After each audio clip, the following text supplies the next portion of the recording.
संस्थापक एवं जन्मदाता मान्यवर श्री कांशीराम जी की जयंती को होली व अन्य त्योहारों के कुछ ही घंटे बीत जाने के बाद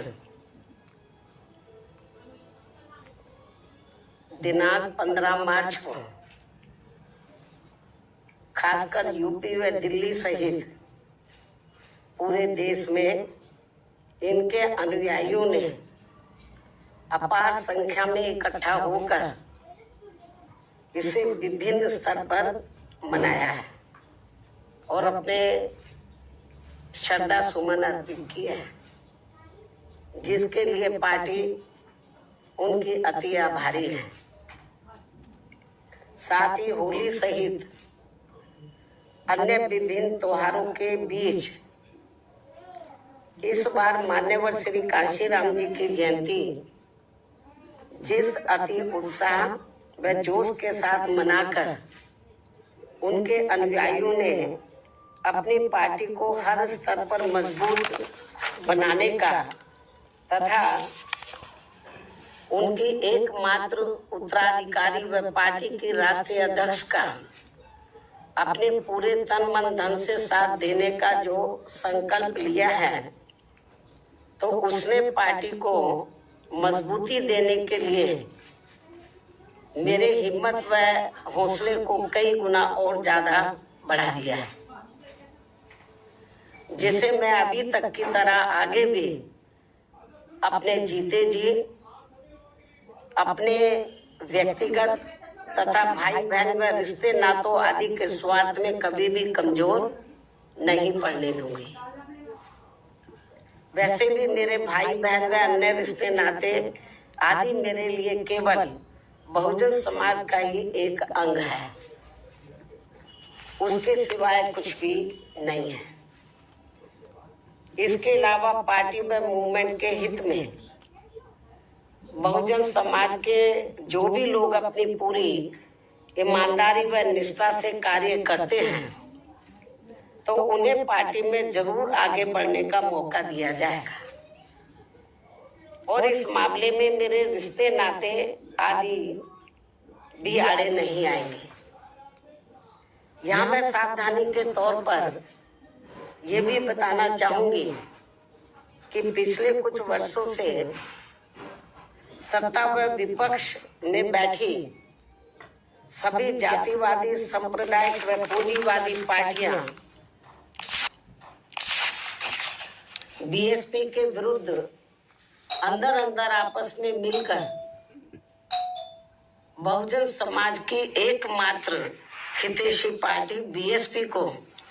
किस्म किस्म के हथकंडों के जरिए इसे कमजोर करने की पूरी कोशिश में लगी है, क्योंकि यहाँ जातिवादी पार्टियों को खासकर सन 2007 में यूपी में बीएसपी का अकेले ही पूर्ण बहुमत के आधार पर सत्ता में आना अभी तक भी उनके गले के नीचे से कतई भी नहीं उतर पा रहा है और तभी से यहाँ सभी जातिवादी व खासकर दलित विरोधी पार्टियां किस्म किस्म के हथकंडे इस्तेमाल करके बीएसपी को कमजोर व खत्म करने में लगी है। इसी प्रकार बाबा साहब डॉक्टर भीमराव अंबेडकर के जीते जी भी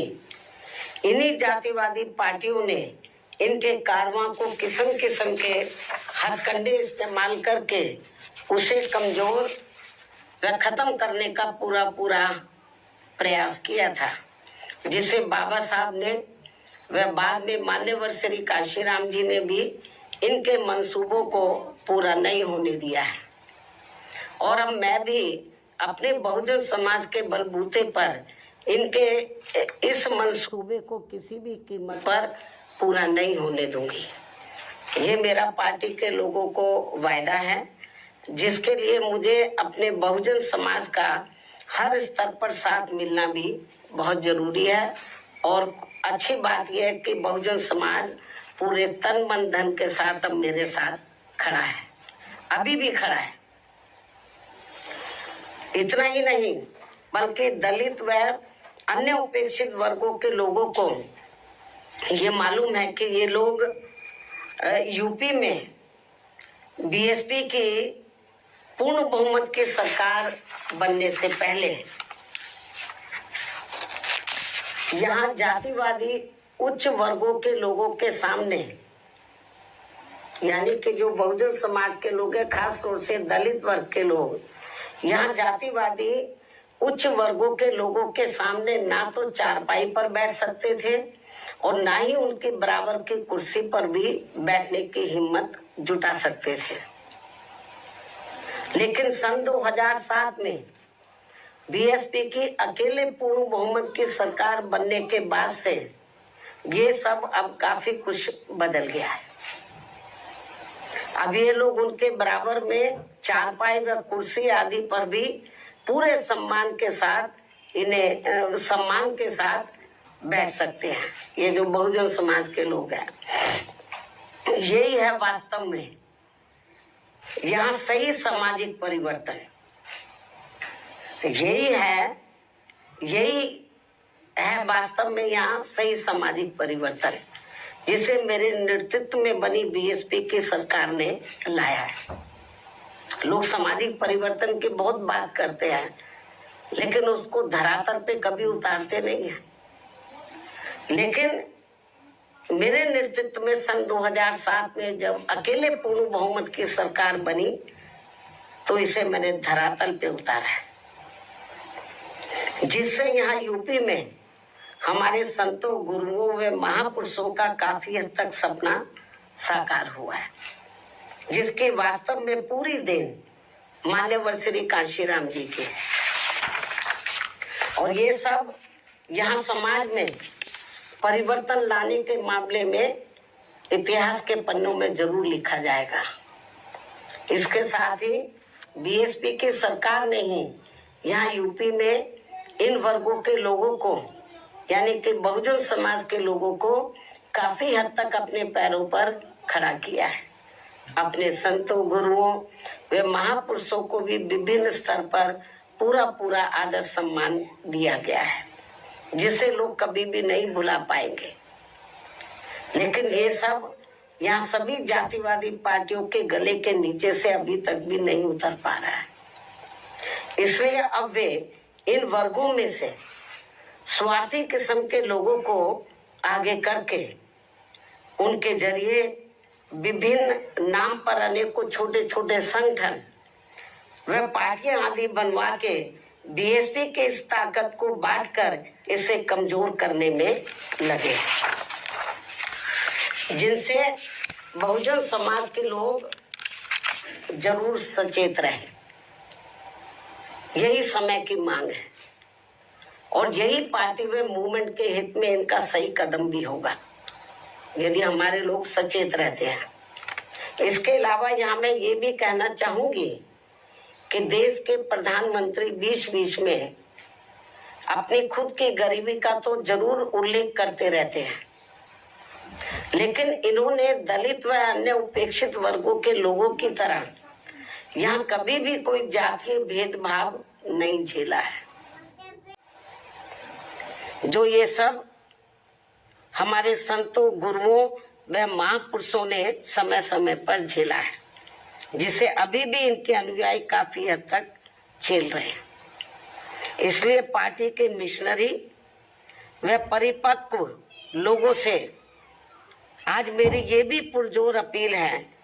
कि वे ये सभी जरूरी बातें अपने बच्चों व खासकर युवा पीढ़ी को जरूर हमेशा बताते रहें, जिनको तैयार करने की भी वास्तव में सही जिम्मेवारी इन्हीं लोगों की है। इस उम्मीद के साथ ही अब मैं पुनः होली आदि के त्योहारों के बीच में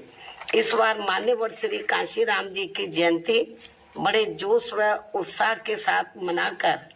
इनके अनुयायियों ने जो उनको अपना पूरा आदर सम्मान दिया है तथा मेरे साथ साथ इनके करोड़ों अनुयायियों का भी काफी हौसला बढ़ाया है, उन सभी का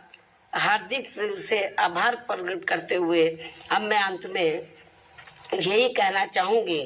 कि इस समय संसद सत्र चल रहा है, यह आप लोगों को मालूम है, जिसमें देश में आम जनहित के मुद्दों पर कम बल्कि अपने अपने स्वार्थ में राजनीति करने पर ज्यादा जोर दिया जा रहा है, जो ये अति चिंता की बात है। साथ ही पिछले कुछ समय से वक्फ बोर्ड पर भी सत्ता व विपक्ष द्वारा जो राजनीति की जा रही है, तो ये भी अति चिंता की बात है। और यदि ये मामला समय रहते आम सहमति से सुलझा लिया जाता तो ये ज्यादा बेहतर होता। केंद्र सरकार इस मामले में जरूर पुनर्विचार करे, सोच विचार करे। ये भी हमारी पार्टी की केंद्र सरकार से पुरजोर अपील है। इस उम्मीद के साथ ही अब मैं अपनी बात यही समाप्त करती हूँ। धन्यवाद। मुझे कमेंट करके बताएं। साथ ही चैनल को लाइक, शेयर और सब्सक्राइब करना ना भूलें। थैंक यू, धन्यवाद।